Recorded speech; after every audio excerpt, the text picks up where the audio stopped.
Well, hi everybody. It's great to see you again this week.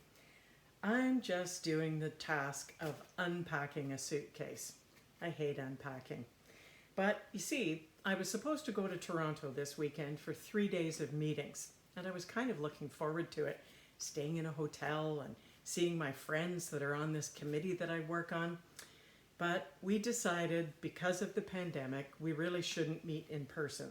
So, out of an abundance of caution, we decided that we would meet virtually over the computer, just like a lot of you are doing at school and what we're doing now.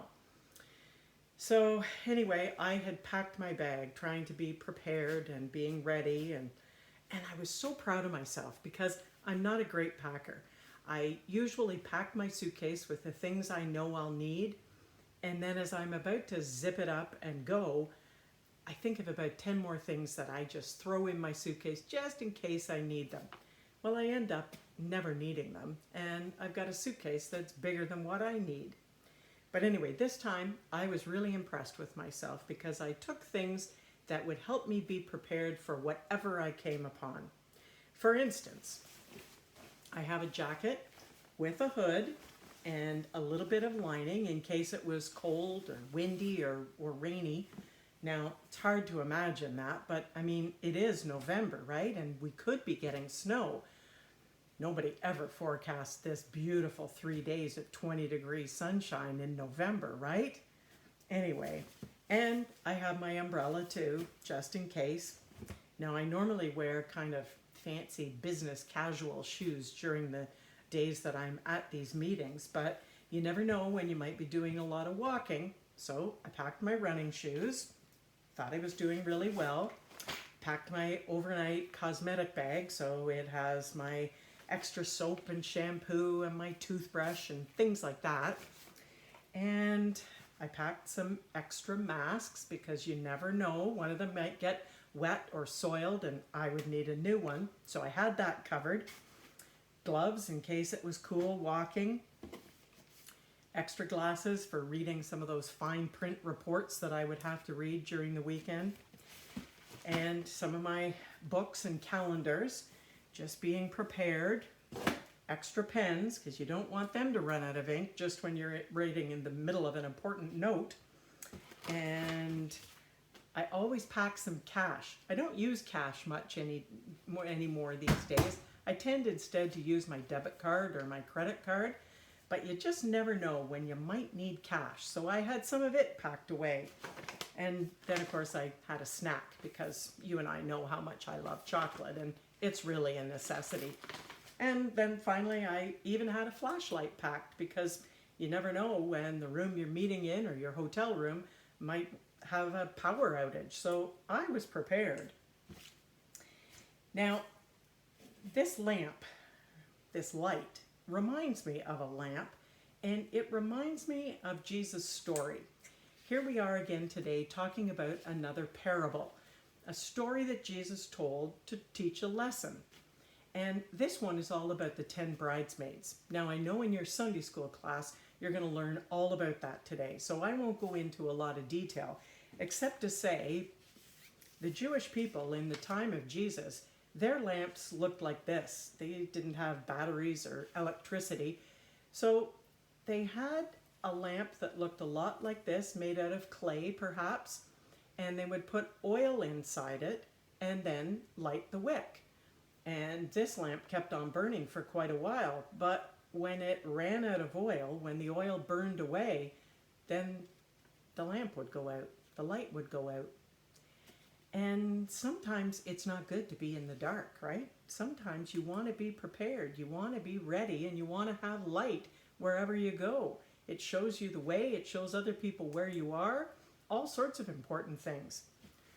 But some of the bridesmaids in Jesus' parable, they weren't prepared.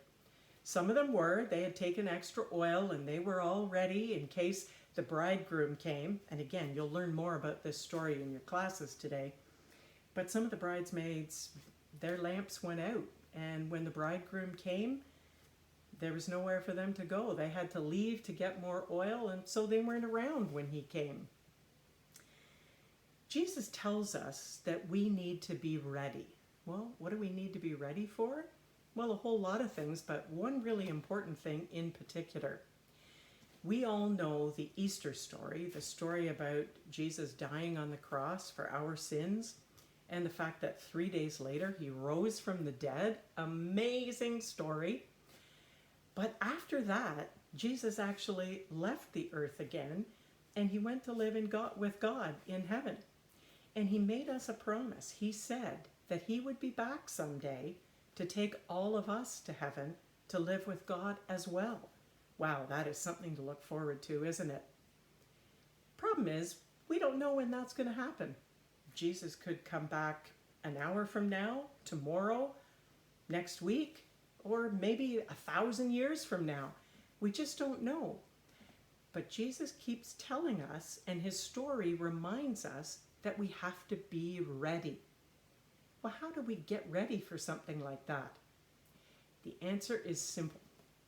And I know you guys are up to the challenge.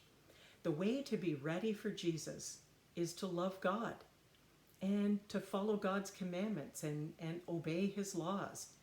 And if we do that, we will be ready for the awesome day when Jesus comes back to get us. Now, I know that you guys know how to do that because we've been practicing for months, right? We follow the commandments. We remember the most important commandment of all: love God and love each other. Love your neighbor as you would yourself. And we can be kind to each other. Look at this shirt that I found the other day. Humankind, be both. Well, let's practice that this week. Let's be kind to each other and to everybody that we meet. It's not that hard. We can do it. You can do it. I know you can. And one really good idea this week, you notice that I have my poppy on, and you probably do too. Let's be kind to a veteran, somebody who fought in a war that we might be free and have the freedoms to do all the things that we enjoy and to vote for the people that we want to.